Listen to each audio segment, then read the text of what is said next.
my microphone's turned off. Okay, so I watched back my video on the power supply and I comment loud and clear, oh, the tube is lighting up. But it's not lighting up now. And for the life of me, just nothing coming to mind here over why that would be. Given that all I've done is connect up a dozen wires to the power supply.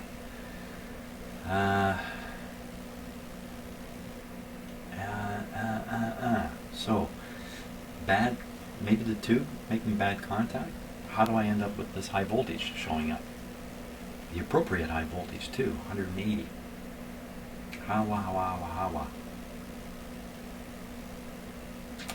How does this work? What do I do about it? I'd really like to see that tube glowing, but the voltmeter is telling me the voltage is there. So why should I worry about it?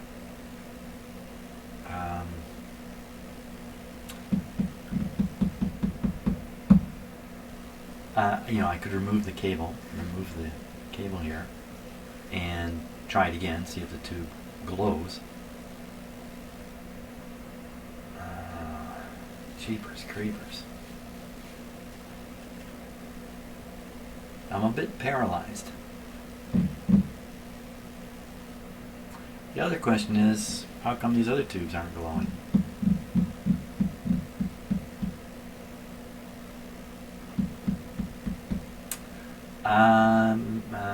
Shorted output on the power supply that's supposed to be feeding the grids of a few of these tubes, including the power supply tube. That just doesn't. Well, I guess that's possible, you know. Maybe the power that's feeding this tube is also present on a couple of these terminals, and it's heading into the radio over here, and there's a short in the radio, and the short is preventing current from reaching the heaters of any of these tubes. It's a little far-fetched. There's a fair bit of current available in the heater circuit, and if there was a short, it wouldn't be long before something would be getting hot somewhere. This is ice cold. Did the tube get warm at all? It's not warm now. Okay, now back on the radio itself. Some tubes not showing any heat. Something went wrong with the rheostat. The rheostat's a pretty simple device. Should be voltage supplied to the rheostat. I should be able to see the filament voltage present on the rheostat.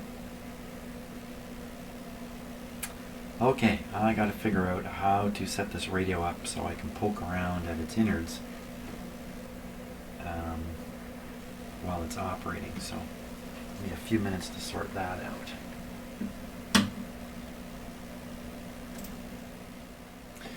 Okay, so it turns out it's easy to turn this radio upside down and have it sit this way without the tubes actually being in contact with the bench top. Now, it's not the end of the world if a little bit of weight is pushing on the tubes. It's a mechanical issue that is not that critical. But in any case, I just flip this over and it actually rocks forward and balances off the tubes, and it's fairly stable, which is good. Still got the antenna connected, still have the speaker connected. The output tubes are at this end, and the front end is over here now on the radio. So I think what I'm going to do is switch it back on, and I'm going to test for voltages through here and see what we get. I see something that's a near short over here. Would like to fix that a little bit.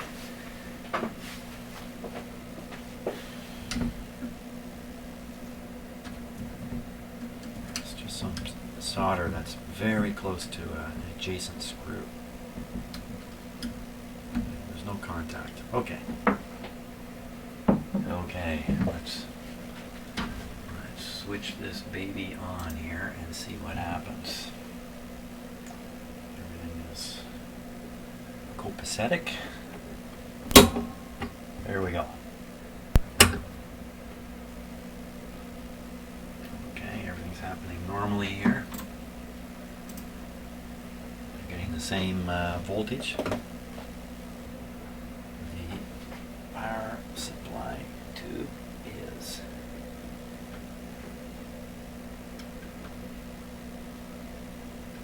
just appears to be not heating at all. Wow. Not supposed to work that way. Got my voltmeter set to 20 volts DC. I think the heaters are taking DC current. So let's see what we get here. This is on a tube that's not heating. Nothing.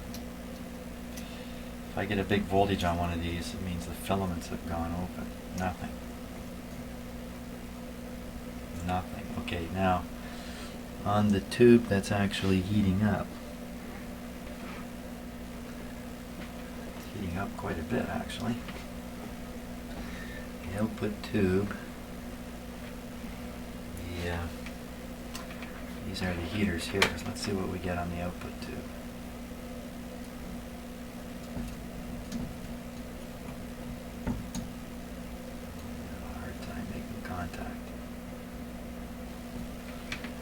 I don't think it's AC. I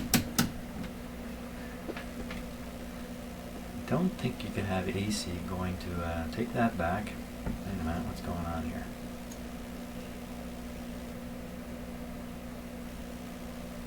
Four volts.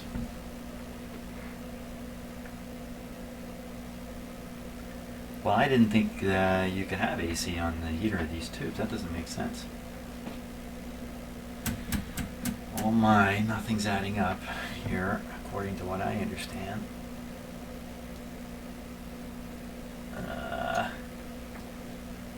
DC shows nothing.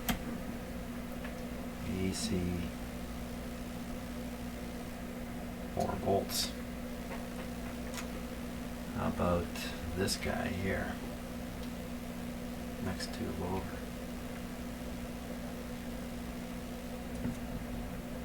One volt.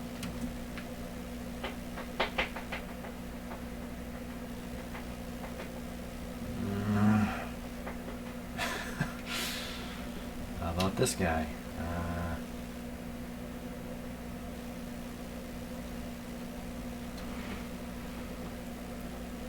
Which one's the heaters here? I think it's these two here.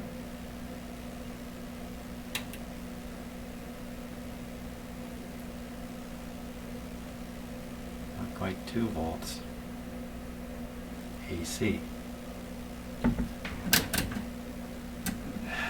See, a lot of these tubes they just have their cathode is just the heater itself. If you power it with AC, you're going to hear the hum. So I understood. It shows a 0 on the DC. Okay, what about the AC voltage on these other heaters? Well, look at that. There's the 1 volt.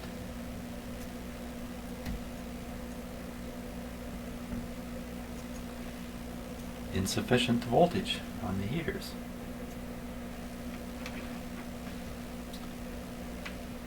Now I do have the power supply still on restricted power here, and that means it's running with something less than, I can tell from this meter, less than 100 volts.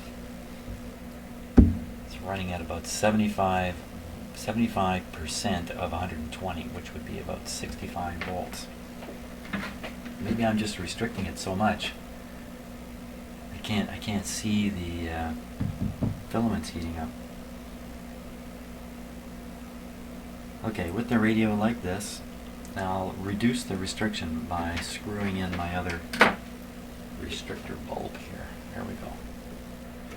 And keep an eye on this meter. This is where the action is. Hey. Hey. Hey. What do you hear? That's my signal generator signal.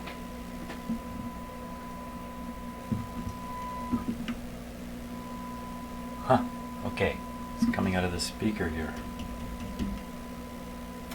Turns out this rheostat is not connected to the heaters in these tubes. It's connected into the radio circuitry, which is a little odd. Let's turn it up. Well, there we are. So much for that output tube not working. Okay, everything is glowing now.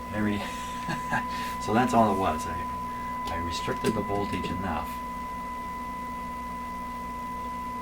Isn't that fantastic? Let me tune my signal generator here.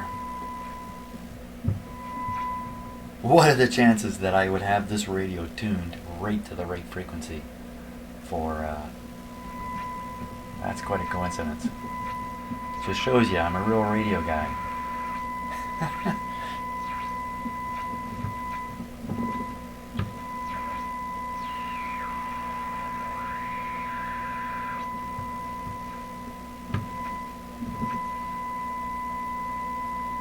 Okay, let's try tuning the radio. That's amazing. It's right at the limit. And I love coincidences. Oh, a couple places. Oh, even more. Listen to that.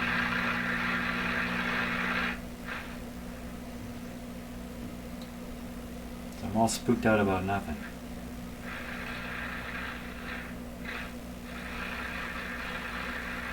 I gotta get an antenna on here. Any old piece of wire. Okay, let me find any old piece of wire and put an antenna on it. Okay, so I got a bale of antenna wire here that I eventually plan to sling all over my property. But for now, it's still on the bale. I'm going to use this as the antenna. I'll just play this across the floor in my house here. We'll see what happens. Okay, so I'll disconnect the signal generator.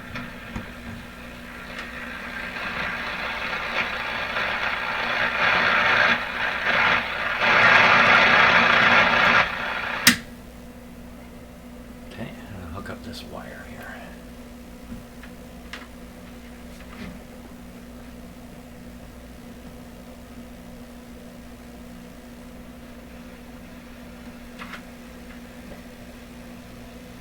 Pretty quiet. Turn it up. That's full. Now we tune.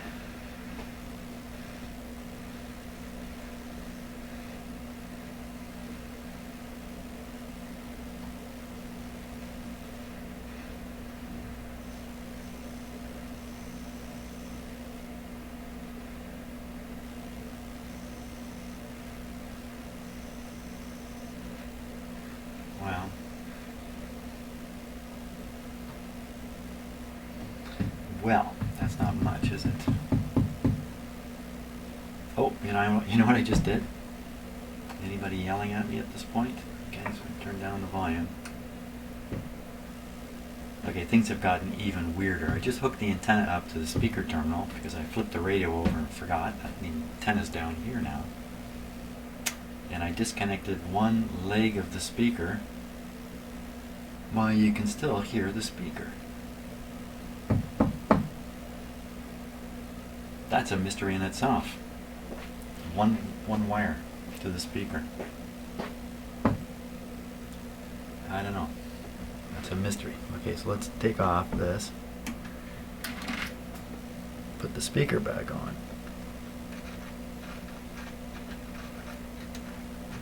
You see, if there's any way to get it wrong, I usually find it and immediately employ it. Okay, let's put this on the antenna. It's just on this red wire here.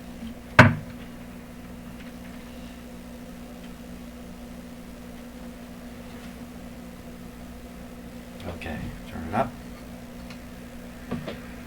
tune. Here we go.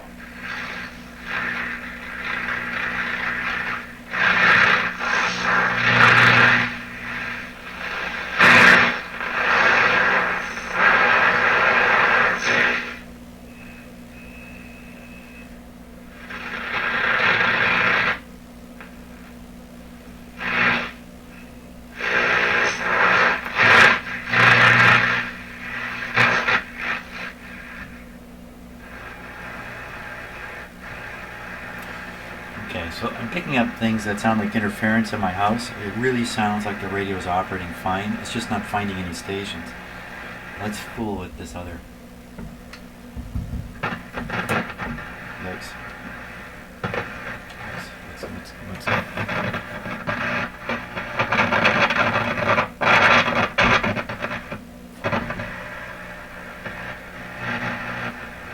loose tube.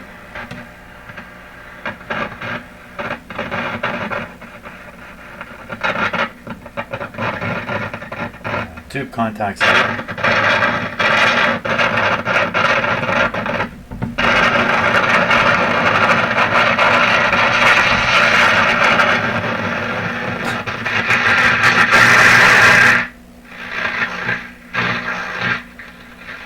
Whatever happened there, it seemed to improve its sensitivity.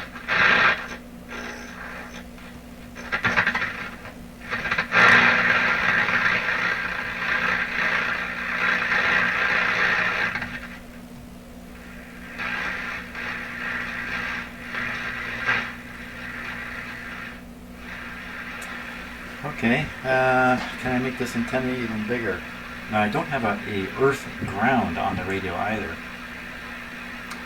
The radio ground terminal is just connected back to here, back to my signal generator, which is not tied to earth in the shop here. So there's no earthing working against the antenna.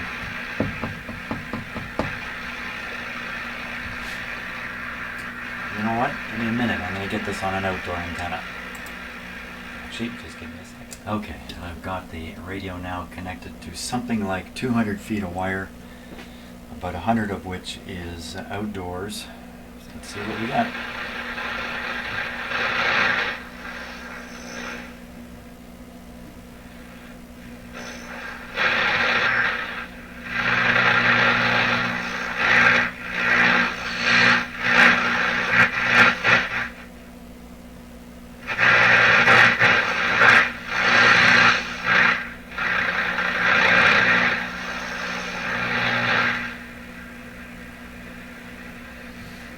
Okay, let's see if we can figure out where we are on the dial here.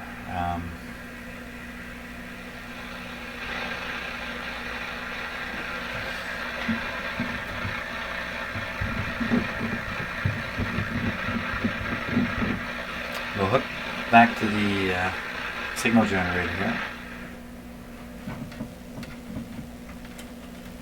Take it off the outdoor antenna.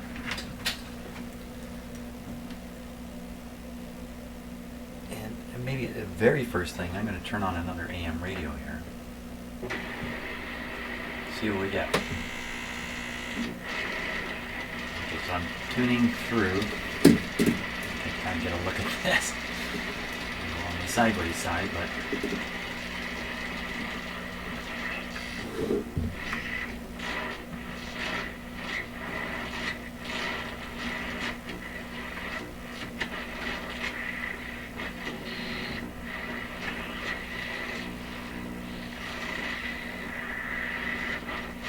it's just picking up noise anyway.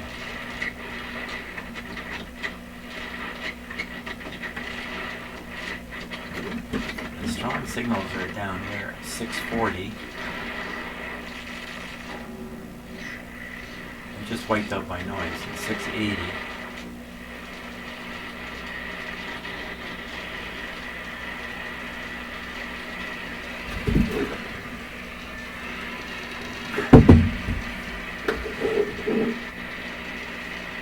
That tells you something, doesn't it? Tells you there's no AM radio to pick up here. So let's find out what frequency we're tuned to. Okay, so we're connected back on the output of the signal generator.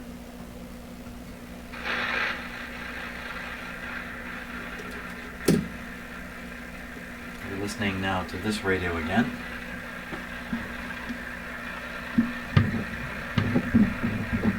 See if I can find it here.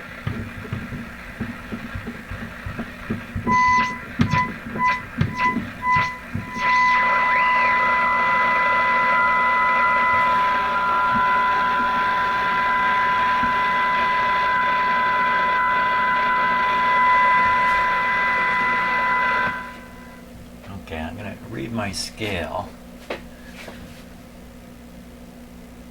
Suppose that this is on the 300 to 950 kilohertz band. Oh man, I don't know how to even read my own instrument here. Here we are, up here. 340. 340 and it's picking it up? I don't want it at 340. I would want this up at...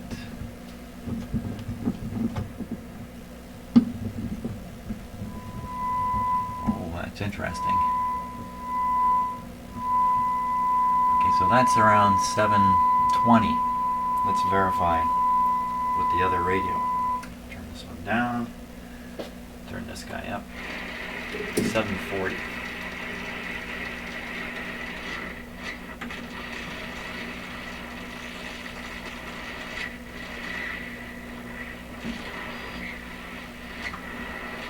Let's make a direct connection. Just want to be sure of this.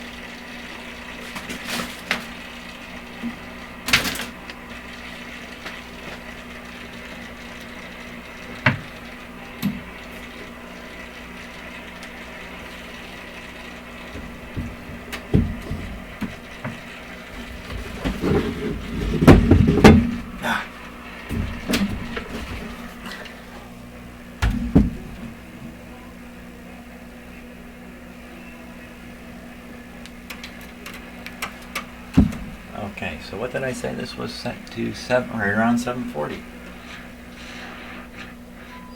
There it is.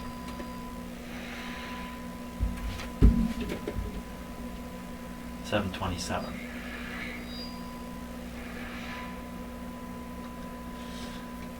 So let's.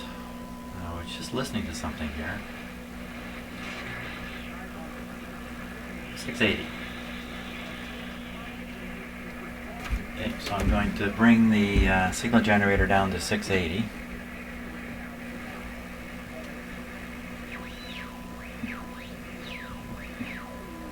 Wow, the signal generator is extremely accurate on its own dial. There's 680.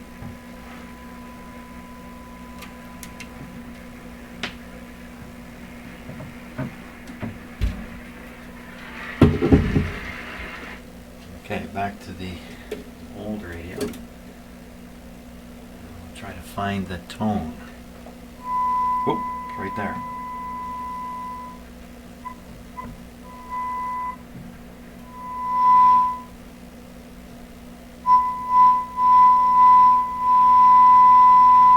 Okay, so that's 680 on this radio.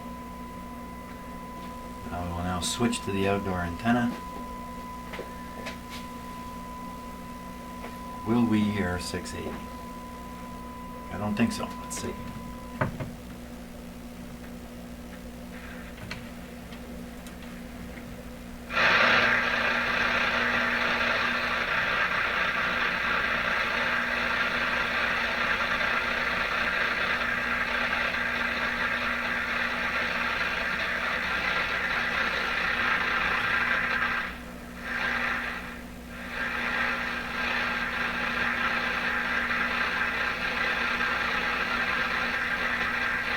Offhand, I'd say no.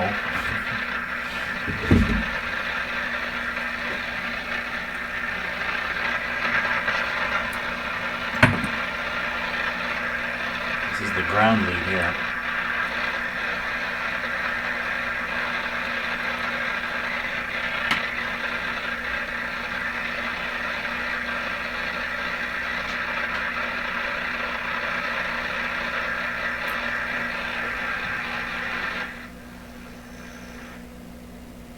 we're just battling so much interference. This doesn't have a loop antenna, there's no directionality, it's just a wire antenna.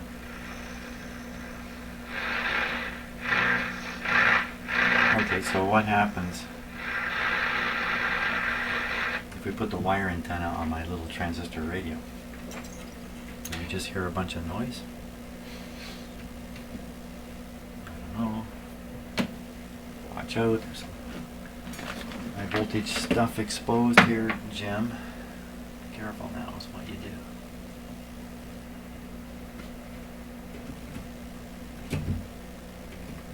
Okay, so the outdoor antenna is now connected to the transistor radio. What do we get? That's interesting. I didn't get anything because I didn't connect it.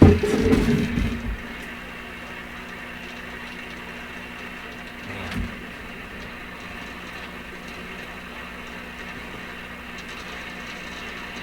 That didn't seem to help.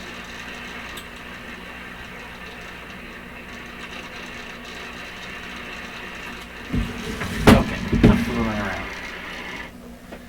Let me turn the power off here. Okay, I think I can conclude, even though we didn't hear any actual broadcast stations come through here, that in fact this radio is working, and it's just lousy antennas. I'm not close to any strong AM transmitters where I live now, but I think under the right circumstances this radio would receive quite fine. Now 680, you know, I may not have the full band range, I don't know. Guess we could fool around with that and find out, but I'm not going to. So for now, I'm satisfied this radio is in good enough condition. I should set it aside again and wait for the cabinet. I still have the faceplate to put on it. I don't want to do any of that until the cabinet's with me, if that's going to be the case, if the cabinet's coming back. Now it may not. Maybe I'm just going to put the faceplate on it and send it back to the owner, who will reinstall it in the cabinet, which I believe he's had refinished. So ultimately this is a fantastic looking arrangement he's got. So how come that output tube looks milky white? I don't know. I was very suspicious, but it certainly is putting out strong signal. It's working into this speaker. This speaker is a low impedance speaker, but it has a transformer on the back of some sort. So it may be presenting a higher impedance to the radio, even though the tube apparently was the blockbuster tube of 1920 whatever, giving you 40 times more voltage, more power, more, what did it say? 40 times greater. Power output 40 times greater than the previous tubes. Wow. That's quite a difference. There we go. So, Atwater Kent, number 36, I think. And amazing. Isn't it amazing that really there's nothing wrong with this radio? It's got almost no parts. Here it is in 2015. Basically, I turn it on after a little bit of fiddling on my part. Bingo, it's working. I mean, it was working initially anyway. I shouldn't be surprised by that. Meanwhile, I'm working on this little tiny radio from 1940. Should be better designed, better built, better components, better, and all it wants to do is squeal at me. So there you go. No squealing from these. Oh, I don't know that for sure. No heterodyne out of these radios, though, which I won't go into the reason for that. That's it. Hey, next thing I'm going to bring in here is my my favorite radios coming in here.